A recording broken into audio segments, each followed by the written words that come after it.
Araw-araw, biktima ka ng pangit, mabagal, magulong pamamahala. Hindi lang ikaw, yun ding katabi niyong boarding house na nanakawan ng laptop nung nakaraang gabi. Yung abandonadong kamay sa abandonadong lote. Yung mga teenager na magnanakaw na hindi mahabol ng pulis. Mga naghihiyawang tindera na hinimpis ka ang paninda. Ako na nagsinungaling sa nanay ko para mapagtakpan ng hinablot na cellphone sa kalsada. Kunwari, nawala ko lang. Kapag sinabi mo kasing ninakaw, ipapablatter pa. Pagkatapos, tatawagan ka na lang daw ng pulis. Lumadrig ka na lang at nagkapamilya, wala pa ring balita. Mahinang pamamahala ang nambibiktima sa mga tao para maghirap sa pera man, pag-iisip, o konsensya. Siyempre, kulang ang pondo ng pamahalaan para sa mga squatters o sa pagpapatayo ng mga paaralan. Tumitigil sa pagiging makatao ang naghihirap para punan ang kakulangan ng pamahalaan. At dahil wala nang nag-iisip ng kapakanan ng ibang tao, bumabagal ang sistema at nauuwi na naman sa mahinang pamamahala. Chain reaction na, cycle pa. Dahil marami ng tao ang tumigil sa pagpapakatao at nakontento na lang sa pandaraya, pagpapakatamad o paninindak para mapadali ang lahat, kailangan ng pamahalaan ng lider na magtuturong muli kung paano ang magpakatao. Yung taong interes at kabutihan ng karamihan ang unang iniisip bago ang sarili. Yung taong bababa mula tore hanggang palengke, hindi para mang-api o magpagwapo sa kamera, kundi para personal na tingnan kung ano pa ba talaga ang kailangan ng bayan.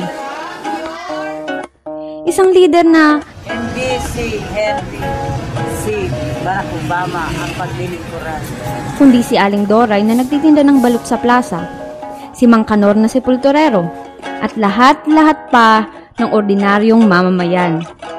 Isang leader na sa halip na mamigay ng 500 bago ang eleksyon, magpapa-livelihood project na lang kung paano ang pagkakaperahan ng damo sa inyong bakuran.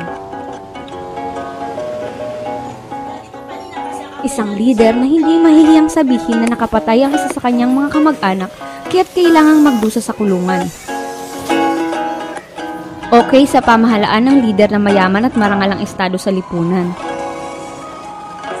kung tinutulungan niya ang ordinaryong tao na makaabot din kung nasaan siya. Yun ang leader ng isang matinong pamahalaan. Paano kung isang dosena na lang ang anak mo pero wala pa rin yung leader na bababa mula tore hanggang palengke?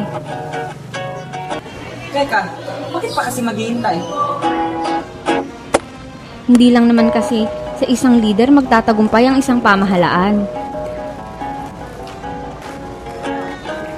Sa mga mamamayan din na may initiative. Kasi sa sarili ng isang tao nagsisimula ang pagbabago.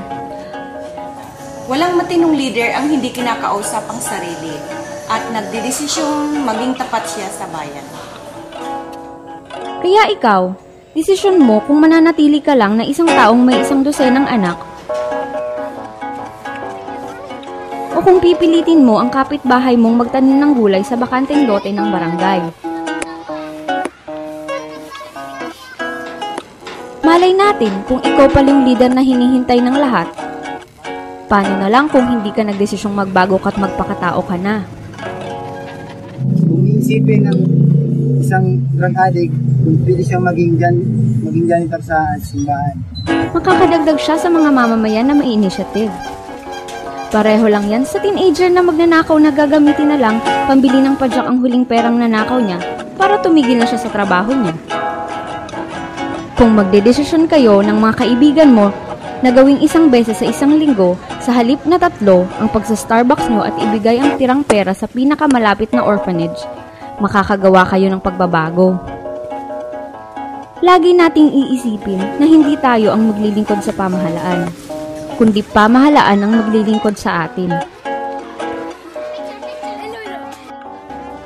Kaya kung lahat tayo ay magbabago't kukulitin rin ang pamahalaan na tumino, matatakot na lamang ang pamahalaan sa kung ano ang kaya nating lahat gawin hanggang umayos ito.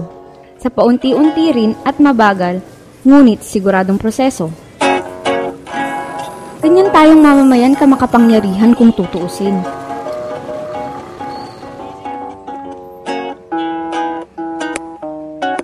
Lahat ng ito, pwede mong mabago.